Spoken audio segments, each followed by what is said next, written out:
Welcome to the YouTube channel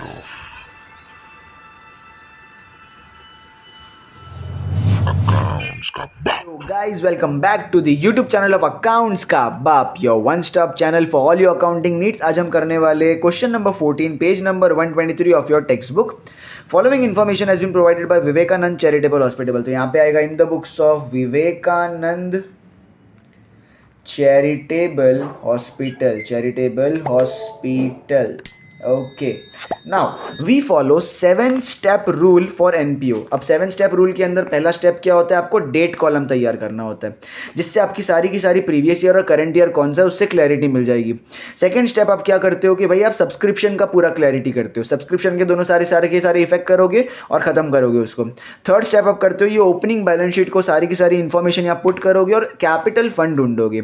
fourth step आप करते हो कि भाई ऊपर से नीचे वाली बैलेंस शीट के अंदर जो भी चीज़ ट्रांसफर होती है वो आप कर दोगे, except current asset and current liability. उसके अलावा सब चीज़ ट्रांसफर होती है. फिफ्थ स्टेप, आप क्वेश्चन को स्टार्ट टू एंड पूरा पढ़ोगे और उसके अंदर जो भी चीज़ जहाँ जा रही है उसको डालोगे, इनकम एंड एक्सपेंस में डाल दोगे. उसके बाद सिक्स स्टेप पे अंदर आप क्या करोगे? एडजस्टमेंट्स करोगे. वेदर कोई एडजस्टमेंट्स आपका होगा तो वो एडजस्टमेंट्स करना है.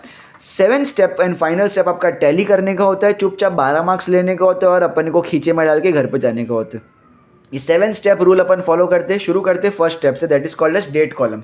सो हम डेट कॉलम बनाएंगे इस तरफ. यहाँ पर डेट कॉलम के अंदर अपन को प्रीवियस ईयर और करंट ईयर बनाना है. तो प्रीवियस ईयर फिर एक लाइन छोड़ के करंट ईयर. अब इसके लिए डेट कॉलम के लिए कौन सी डेट देखने की? तो बैलेंस शीट कभी भी नहीं देखने की, आपको देखने की उसके लिए रिसीट एंड पेमेंट अकाउंट की date. Receipt and payment account की डेट क्या? 31 मार्च 2019. दैट मीन्स अपना करंट ईयर जो है वो 31 मार्च 2019 को खत्म हो रहा है. तो ये साल शुरू कब हुआ होगा? 1 अप्रैल 2018 को. तो मेरा करंट ईयर कौन सा होगा? 18 से लेके 19. तो मैं करंट ईयर में जाऊंगा और लिखूंगा 18-19. तो मेरा जो प्रीवियस ईयर होगा वो कौन सा होगा? 17-18. मेरा प्रीवियस ईयर खत्म कब हो रहा होगा? 31 मार्च 2018 पे. और मेरा करंट ईयर कब खत्म हो रहा होगा? 31 मार्च 2019 पे. ये जो करंट ईयर की डेट है ना 31 मार्च 2019, ये आपको डालनी है दो जगह पे. Income and expenditure account 31 March 2019 आएगा यहाँ पर, और ये जो क्लोजिंग बैलेंस शीट है वहाँ पे आएगा 31 मार्च 2019. तो ये जो ओपनिंग बैलेंस शीट है उसमें जाएगा 31 मार्च 2018. ये क्लियर हो गया, पूरा फॉर्मेटिंग क्लियर हो गया. उसके बाद सेकंड स्टेप पे जाते हैं सब्सक्रिप्शन. तो ढूंढो यहाँ पे कहीं पे भी सब्सक्रिप्शन है. यस, ये रहा 2 सब्सक्रिप्शन 2,22,000. और सब्सक्रिप्शन के ऊपर आपको और कुछ भी चीज़ें दी गई है तो यहाँ पर भी नहीं है. यहाँ पर बेसिकली यहाँ पर सब्सक्रिप्शन है तो सही, पर उसकी कोई इज्जत ही नहीं है. यहाँ पे सिर्फ इनकम के तौर पर दिया हुआ है, आपको बाय सब्सक्रिप्शन लिखना है. 2,22,000 आप सीधा बाहर लिख सकते हो, बिकॉज उसके ऊपर और कुछ है ही नहीं. बस 2,22,000 का सब्सक्रिप्शन है और कुछ भी नहीं है सब्सक्रिप्शन के ऊपर. तो इसका मतलब है कि मेरा सेकंड स्टेप हो गया खत्म. सब्सक्रिप्शन करना था, कर लिया. अब आता है third step, opening balance sheet बनाना. पर ज़रूरत नहीं है क्योंकि मुझे पूरी की पूरी ओपनिंग बैलेंस शीट बना के दी. ये जो बैलेंस शीट बना के दी रहती है क्वेश्चन में वो ओपनिंग बैलेंस शीट होती है, ठीक है.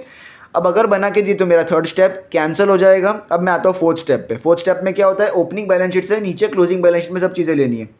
तो क्या क्या चीज़ें लेंगे और क्या क्या नहीं लेंगे? Current assets and current liabilities नहीं लेंगे, उसके अलावा सब लेंगे. तो क्या, और जो भी चीज़ अपन नीचे लेते हैं उन सबका अमाउंट अंदर की कॉलम में लिखते हैं.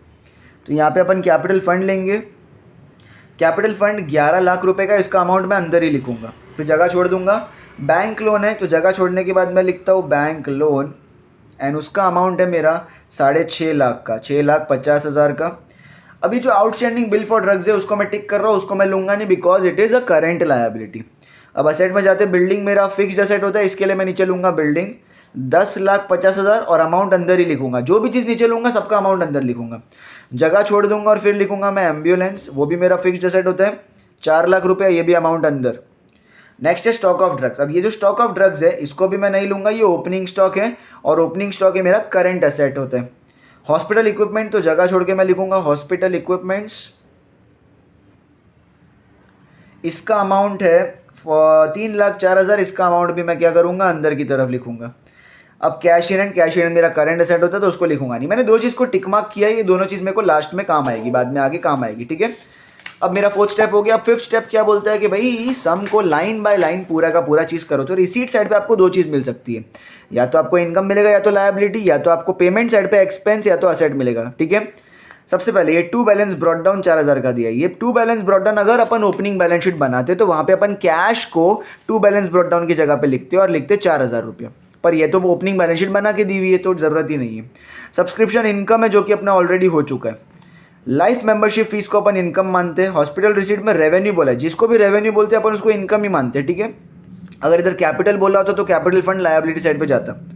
अब है परचेज ऑफ ड्रग्स। अब है ना, ड्रग्स मतलब यहाँ पे चरस गांजा नहीं है, ड्रग्स का मतलब मैं हॉस्पिटल चला रहा हूँ भाइयों और बहनों, यहाँ पर ड्रग्स का मतलब होता है मेडिसिन, मोए मोए, ठीक है। तो ये ड्रग्स मतलब मेडिसिन होता है और ये आपने एक्स्ट्रा खरीदा तो ये आपके लिए क्या एक्सपेंस। अब ये जो इंक्लूड ये सब जो है ना, इसको मैं टिक मार्क कर रहा हूँ, कुछ ना कुछ तो होने वाला है इसके अंदर, ठीक है। सैलरी टू स्टाफ आप एक्सपेंस मान लो, ऑनरेरियम टू डॉक्टर्स मतलब डॉक्टर्स का मैंने मान सम्मान किया, उनको अवार्ड दिया, एक्सपेंस। रिपेयर्स एंड मेंटेनेंस में एक्सपेंस हो गया, फर्नीचर आपके लिए असेट होता है, जनरल एक्सपेंस आपका एक्सपेंस होता है। बैलेंस कैरिड डाउन का मतलब कुछ नहीं होता, आपका कैश इन हैंड होता है, जो साल के अंत में आपका 2400 का बच गया तो ये चीज़ आप क्या करोगे, क्लोजिंग बैलेंस शीट में आप असेट साइड पर डाल दोगे, ठीक है। अब नीचे आते हैं, on 31 March 2019 stock of drugs. Sir drugs 31 मार्च मतलब साल के अंत में मेरी इतनी दवाइयाँ 22,000 की दवाइयाँ बच गई, तो ये क्या है, क्लोजिंग स्टॉक। तो क्लोजिंग स्टॉक ऑफ ड्रग्स इतना है मेरा, ठीक है। अब है depreciation on building and ambulance, तो मैं बिल्डिंग और एम्बुलेंस पर टिक कर दूंगा, पर यहाँ पे बिल्डिंग एंड एम्बुलेंस है ही नहीं, तो मुझे एक टिक मार्क कहाँ करना पड़ेगा, ये मुझे टिक मार्क करना पड़ेगा ओपनिंग बैलेंस शीट में, यहाँ पे जाके बिल्डिंग एंड एम्बुलेंस पर टिक मार्क करना पड़ेगा, ठीक है, कोई दिक्कत नहीं। और life membership fees to be capitalise. अरे बाप रे, मैंने यहाँ पे लाइफ मेंबरशिप फीस को इनकम माना था, यहाँ पे अपन को क्या मानना है, कैपिटलाइज। मतलब कुछ बोला नहीं, फिर कितना परसेंटेज, 50%, 60%, तो अपन पूरा 100% ही कैपिटल फंड में डाल देंगे। आई बात समझ में। चलो अभी शुरू करते हैं क्या, लाइफ मेंबरशिप फीस से, क्योंकि ऊपर का ये दोनों तो हो चुका है। पूरा का पूरा 30,000 क्या करना है, कैपिटल फंड में डालना है। तो कैपिटल फंड में जाएंगे अपन, लिखेंगे add life membership fees, add life membership fees, और लिखेंगे ब्रैकेट में 100% कैपिटलाइज। क्या लिखेंगे, 100% कैपिटलाइज 30,000 रुपीज़, तो यहाँ आ जाएगा 30,000 रुपीज़। अब है आगे हॉस्पिटल रिसीट्स, रेवेन्यू है 5,10,400 का, तो मैं इनकम साइड पे लिखूंगा क्योंकि रेवेन्यू बोला है, तो लिखेंगे बाय हॉस्पिटल रिसीट्स, ब्रैकेट में उन्होंने रेवेन्यू बोला है तो अपन भी रेवेन्यू लिखेंगे 5,10,400, तो यहाँ पे आएगा 5,10,400, ठीक है। अब आगे जाते हैं इस तरफ। अभी जो ड्रग्स है ना, इसको मैं बहुत लंबे तरीके से, ड्रग्स तुम्हारा एक्सपेंस होता है, अब है ना, इसको पूरी तरह से कि मैं बता रहा हूँ, अच्छे से ध्यान से समझना। सबसे पहले तो मेरे को चेक करना है opening balance sheet. Opening balance sheet में आपको है ना स्टॉक ऑफ ड्रग्स दिया हुआ है, ये जो स्टॉक ऑफ ड्रग्स है ये ओपनिंग स्टॉक ऑफ ड्रग्स है 42,000 का। मतलब साल की शुरुआत में मेरे पास कितनी रुपए की दवाइयाँ थी, तो यहाँ पे एक्सपेंडिचर साइड पे मैं लिखूंगा to opening stock of drugs, इस तरीके से स्टार्ट करूंगा मैं, to opening stock of drugs. मेरे पास 42,000 की दवाइयाँ साल की शुरुआत से है। अब उसके बाद यहाँ पे पेमेंट साइड पे दिया हुआ है 2 लाख की दवाइयाँ मैंने और खरीदी। अगर मैंने 2 लाख की और खरीदी तो मैं क्या करूँगा, इसमें जाके ऐड परचेज, इसमें मैं कर दूंगा ऐड परचेज 2 लाख। तो अब मेरे पास टोटल दवाइयाँ कितने की हो गई, 2,42,000, 2,42,000 की टोटल दवाइयाँ हो गई। अब उसमें नीचे बोल रहा है includes 40,000 for 17-18। What do mean by this, 17-18 कौन सा साल है, देखो मेरा डेट कॉलम, मेरा 17-18 है प्रीवियस ईयर, तो पिछले साल का मुझे कुछ पैसा चुकाना बाकी होगा, उसमें से 40,000 रुपया मैं पिछले साल का अभी चुका रहा हूँ, पेमेंट एक्सपेंस कर रहा हूँ। तो ये क्या है, बेसिकली पिछले साल का आउटस्टैंडिंग था जो कि मैं इस साल चुका रहा हूँ, तो ये क्या है, आउटस्टैंडिंग फॉर प्रीवियस ईयर। ज़रा देखो आउटस्टैंडिंग फॉर प्रीवियस ईयर क्या होता है, लेस, तो मैं क्या करूँगा इसमें से लेस, पूरा लिखने का कोई कंजूसी नहीं, less outstanding for previous year, और प्रीवियस ईयर का कितना चुका रहा हूँ मैं, 40,000। तो अब बताओ मेरे पास कितने की दवाइयाँ बच गई, 2,02,000 रुपये की दवाइयाँ बच गई है। अब इसका सेकेंड इफेक्ट, आउटस्टैंडिंग एक्सपेंस क्या होता है मेरे लिए, आउटस्टैंडिंग एक्सपेंस होता है लायबिलिटी ना, पैसा चुकाना बाकी है, और अगर पैसा चुकाना बाकी है तो मैं लायबिलिटी में डालूंगा, बट प्रीवियस ईयर है, प्रीवियस ईयर है तो ओपनिंग बैलेंस शीट में जाना चाहिए। अब ज़रा चेक करो, उन्होंने ओपनिंग बैलेंस शीट बना के दे रखी थी अपने को, बरोबर, ये रहा मेरा ओपनिंग बैलेंस शीट, तो उसके अंदर मेरा कहीं आउटस्टैंडिंग बिल ऑफ ड्रग्स है क्या, तो देखो ये रहा आउटस्टैंडिंग बिल ऑफ ड्रग्स, पर अमाउंट कितना है 50,000, और अपने को यहाँ पे अमाउंट कितना बोला है 40,000। अब एक और गोची, ये क्या गोची है सर, यहाँ 50 है वहाँ 40 है, इसका मतलब समझो क्या होता है। देखो मेरे को एक्चुअली में पिछले साल का है ना 50,000 रुपया चुकाना था, उसमें से मैंने अभी चुकाया कितना है 40,000 सॉरी, अभी भी 10,000 मुझे पिछले साल का चुकाना बाकी है, तो वो मेरे लिए अभी भी लायबिलिटी होगा। तो मैं कहाँ जाऊँगा, करंट ईयर की लायबिलिटी में जाऊँगा और लिखूँगा आउटस्टैंडिंग, मैं लिखूँगा यहाँ पे आउटस्टैंडिंग बिल फॉर ड्रग्स, यहाँ पे मेरे को बताना पड़ेगा 50,000 माइनस 40,000, तो मेरा 10,000 का लायबिलिटी अभी भी मेरे पास बचा हुआ है। तो ये जो पार्ट है मेरा ये हो गया और ये भी हो गया, ठीक है। अब ज़रा फिर से अपन पीछे जाते हैं, ठीक है। अब ज़रा नीचे देखो, क्लोजिंग स्टॉक ऑफ ड्रग्स 22,000, इसका मतलब है कि मेरे पास साल के अंत में 22,000 के ड्रग्स मतलब मेडिसिन बच गई है। तो यहाँ पे से क्या करूँगा मैं, less closing stock of drugs, कितने की बच गई, 22,000 की। 2,02,000 में से 22,000 के ड्रग्स बचे, तो 1,80,000 के ड्रग्स खर्च हो गए या तो फिर यूज़ हो गए। तो 1,80,000 एक्सपेंडिचर साइड पे कितना यूज़ हुआ वो आपको बाहर के कॉलम में दिखाना होता है। तो 1,80,000 का यूज़ हो चुका है। अब इसमें से 22,000 के ड्रग्स तो बचे हैं ना, तो वो तो मेरे लिए असेट होंगे।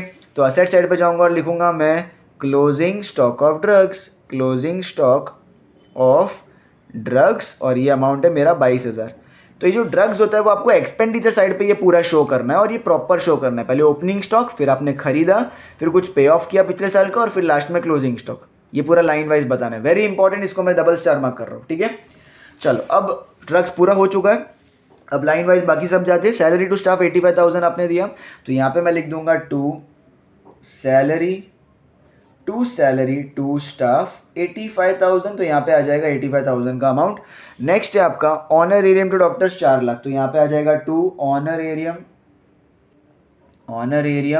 To doctors and the amount is 4 lakh, तो यहाँ पे आ जाएगा 4 lakh rupees. Very good. Next है रिपेयर्स एंड मेंटेनेंस, तो यहाँ पे आ जाएगा to repairs and maintenance, very good. To repairs and maintenance amount है आपका 18,000, तो 18,000 का अमाउंट यहाँ पे आएगा। अब है फर्नीचर 45,000 का, फर्नीचर आपके इधर कहीं पे भी दिया ही नहीं है, यहाँ पे मैं नीचे अलग से लिखूंगा फर्नीचर असेट साइड पे, एंड फर्नीचर का अमाउंट है 45,000 का, तो इसको भी मैं अंदर ही लिख देता हूँ, अगर कुछ नहीं हुआ तो बाहर डाल देंगे। अब जनरल एक्सपेंसेस हैं 16,000 के, तो जनरल एक्सपेंसेस आपके एक्सपेंस होते हैं, तो to general expenses and amount है 16,000 जो कि बाहर के कॉलम में जाएगा। अब बैलेंस कैरिड डाउन दिया है कैश इन हैंड, कितना अमाउंट है 2,400, तो ये अमाउंट सीधा मैं कहाँ डालूंगा, असेट साइड पे, कैश इन हैंड 2,400 सीधा बाहर डालते। अब ये जो स्टॉक ऑफ ड्रग्स है उसका पार्ट तो अपन कर चुके हैं।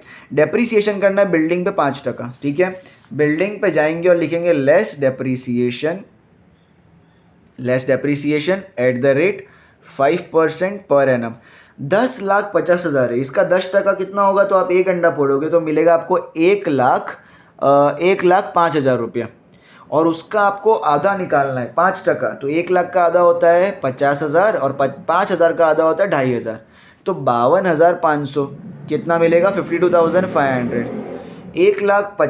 10,50,000 में से 50,000 गया तो बचेगा 10 लाख, उसमें से और 2,000 गया तो 9,98,000, और उसमें से और 500 गया तो 9,97,500 बच जाएगा आपका फाइनली, ठीक है। अब उसके बाद आपको एम्बुलेंस पे भी निकालना है, तो लेस डेप्रीसिएशन करेंगे उस पर, तो खाली क्योंकि कोई परसेंटेज नहीं दिया है, तो अमाउंट है 30,000, 4 लाख में से 30,000 गया तो 3,70,000 बच जाएगा, ये तो सिंपल था। और इन दोनों पे क्या करना है मेरे को, डेप्रीसिएशन से मेरे को क्या हुआ, लॉस कहाँ जाएगा मेरा, एक्सपेंडिचर साइड पे, क्या लिखूंगा मैं, टू डेप्रीसिएशन ऑन, इसको मैं कोलन लगाऊंगा, यहाँ पे मैं लिखूंगा पहले बिल्डिंग पे मेरा हो गया 52,500 का लॉस और डेप्रीसिएशन, और उसके बाद है मेरा एम्बुलेंस पे मेरा हुआ 30,000 का डेप्रीसिएशन। अब अगर आप देखोगे यहाँ पे बैंक लोन, तो बैंक लोन के बारे में कुछ भी बोला नहीं है, तो bank loan as it is मैं एरो करके 6,50,000 बाहर लिख दूंगा। हॉस्पिटल इक्विपमेंट पे भी कुछ नहीं बोला, तो एज इट इज़ 3,04,000 मैं एरो करके बाहर लिख दूंगा, और फर्नीचर पे भी कुछ नहीं बोला, तो एज इट इज़ 45,000 एरो करके बाहर लिख दिया जाएगा। तो कुछ नहीं बोला होगा तो उसको अमाउंट काटना नहीं है, डायरेक्टली एरो करके बाहर लिख देना है, ठीक है। अब जाते हैं फाइनल स्टेप, दैट इज करना है अपन को टोटल, तो टोटलिंग करते हैं। यहाँ पे 2,22,000 और 5 प्लस 2 इस 7,32,400, तो 7,32,400 का यहाँ पे टोटल है क्रेडिट साइड पे। अब यहाँ पे जाते हैं, सो 1,80,000 प्लस 80 2,60,000 2,65,000 2,65,000 4 लाख, तो ये हो गया 6,65,000 इसको साइड में रखो। अच्छा, अब उसके बाद जाते हैं 10 20 8 प्लस 6 होता है 14, मतलब ये 34,000 34 प्लस 50 इज 84 86 प्लस 86,500 लेते हैं इसको, और ये 30,000। तो 005, 5 + 6 होता है 11, 6 7, 7 + 8 होता है 15, 15 + 3 होता है 18, 6 + 1 7, 781,500। तो दोनों में से हैवी अमाउंट कौन सा? ऑफकोर्स 781,500। इसमें से 7 32 400 क्या हो जाएगा माइनस, तो 001। ओके, 11 में से 2 गया तो 9 बचेगा, और 7 में से 3 गया तो 4 बचेगा, 7 में 7 गया तो 0, मतलब 49,100 आएगा। तो इसमें से हैवी अमाउंट क्या है? 781,500 क्रेडिट साइड का कि डेबिट साइड का? डेबिट साइड का। तो डेबिट साइड का जो 781,500 है वो क्या करूँगा? 781,500 बोथ साइड्स, क्योंकि हैवी अमाउंट बोथ साइड लिखा जाता है। और ये देखो इस बार डेबिट साइड हैवी है। डेबिट साइड जब भी हैवी होता है तो लॉस, जिसको हम डेफिसिट बोलते हैं, तो यहाँ पे लिखा जाएगा बाय डेफिसिट। और अमाउंट कितना आया माइनस करने के बाद? 49,100। तो ये हमारा 49,100 का क्या है? डेफिसिट। सर्कल करूंगा और यहाँ पे क्या लिखूंगा? मेरा देखो एक्सपेंडिचर ज़्यादा था ना इनकम से, तो यहाँ पे लिखा जाएगा excess of expenditure, excess of expenditure over income. ये प्रॉपर मेंशन करना है आपको। डेफिसिट क्या होता है? कैपिटल फंड में से माइनस, और अगर सरप्लस होता तो वो ऐड हो जाता। तो यहाँ पे माइनस करेंगे। डेफिसिट कितना है? 49,100 रुपीज़। चलो माइनस करते हैं। तो 11,30,000 है। सो 11,30,000 में से 49,100 माइनस करना है। तो ज़रा ध्यान से करो। 10 में से 1 गया 9, 9 में से 9 गया 0, 12 में से 4 गया 8, इधर 0 और इधर 1, 10,80,900। तो 10,80,900 बचेगा। अब लास्ट में अपन को बैलेंस शीट टोटल करना है। तो 10 लाख प्लस 6 लाख कितना होगा? 16 लाख। 80 + 50 कितना होता है? 31, मतलब 17,30,000, 17,40,000 और 900, मतलब यहाँ का टोटल मेरा कितना आ गया? 17,40,900 रुपया। तो लेके भोले बाबा का नाम यहाँ का भी टोटल करते हैं। सो 997,500। यहाँ पे 3 लाख प्लस 3 लाख हो गया 6 लाख, 6,74,000। तो यहाँ पे 6,74,000 आ गया। उसके बाद 45 + 20 होता है 65, 67, 67 + 2 69,400। तो यहाँ पे 69,400 आएगा। तो 0 यहाँ पे आ जाएगा। 5 + 4 9, अच्छा 7 + 4 होता है 11, 11 + 9 होता है 20, 9 10 11, 11 + 7 हो गया 18, 18 + 6 होता है 20, 18 + 6 होता है 24। तो यहाँ पे आता है 24, ये 4 और ये 2 कैरी, 9 10 11, 11 + 6 होता है 17। तो 17,40,900 दोनों साइड का टोटल आ गया।